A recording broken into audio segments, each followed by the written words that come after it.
আসসালামু আলাইকুম, আশা করি সবাই ভালো আছেন। ইঞ্জিনিয়ার মোহাম্মদ ফয়সাল বলছি from Faisal auto zone.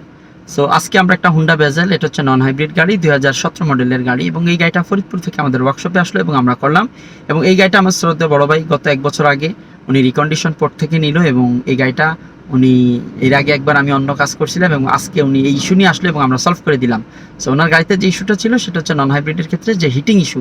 So এই হিটিং ইস্যুর ক্ষেত্রে আমরা ওনার ওয়ারিং প্রবলেম পাইলাম এবং একটা পার্টস ড্যামেজ ছিল, সেটা আমরা করলাম, এবং লাইন সমস্যা ছিল সেগুলো আমরা কমপ্লিট করে গাড়িটা টেস্ট ড্রাইভ দিলাম এবং everything is fine and working এবং আলহামদুলিল্লাহ। সো আমরা একটা বিষয় বলে রাখি, আমরা হুন্ডা ভেজেলের হাইব্রিডের ক্ষেত্রে হিটিং ইস্যু, তারপর হচ্ছে গিয়ার বক্সের হিটিং ইস্যু এগুলো আসতো, বাট নন হাইব্রিডও হিটিং ইস্যু আছে, সেটা হচ্ছে ইঞ্জিনের জন্য। এখন এই জিনিসটা কেন ঘটে সেটা আমাদের খেয়াল করতে হবে। সেটা আমাদের radiator, electric fan, motor, line, controller থেকে যে সমস্ত ওয়ারিং আসছে সেগুলো সব ঠিকঠাক আছে কিনা সেটা দেখতে হবে। আমাদের কুলেন্ট পর্যাপ্ত পরিমাণ আছে কিনা সেটাও দেখতে হবে, কারণ এই গাড়িগুলোতে এই হিটিং ইস্যু আসার কারণে অনেক সময় দেখা যায় গাড়িতে ফায়ার ইস্যু আসে, গাড়ি বার্নিং হয়ে যায়, আর আরও কিছু ইস্যু যুক্ত হয়। সো এই জিনিসগুলো যাতে না ঘটে এবং আমাদের গাড়িটা আমরা সেফভাবে রান করতে পারি, সেজন্য আমরা এই বিষয়গুলো কেয়ারফুলি থাকবো। এবং আমাদের গাড়িতে যখনই কোনো সমস্যা মনে হবে সাথে সাথে আমরা দেরি না করে নিকটস্থ ভালো কোনো সার্ভিস সেন্টার বা ওয়ার্কশপে যাব, এবং সেই কাজগুলো কেন, কী কারণে হচ্ছে, কি প্রবলেমগুলো ক্রিয়েট হচ্ছে, সেগুলো আমরা তাদের সাথে ডিসকাশন করার মাধ্যমে আমরা সলভ করে নিব।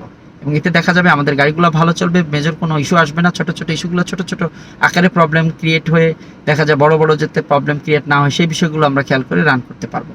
এজন্য আমরা যে কোনো সমস্যা হলে নিকটস্থ সার্ভিস সেন্টারে অবশ্যই যাব, আর আমাদের গাড়িগুলোকে আমরা প্রপারলি যত্ন করব এবং অবশ্যই চেক আপ রাখবো। আজকে বলি গাইস, আমরা যদি একটা জিনিসকে প্রপারলি চেক আপে রাখি, সেই প্রপার প্রবলেমগুলো বড় আকারে হয় না এবং আমরা অল্পতে সমাধান পেয়ে যাই।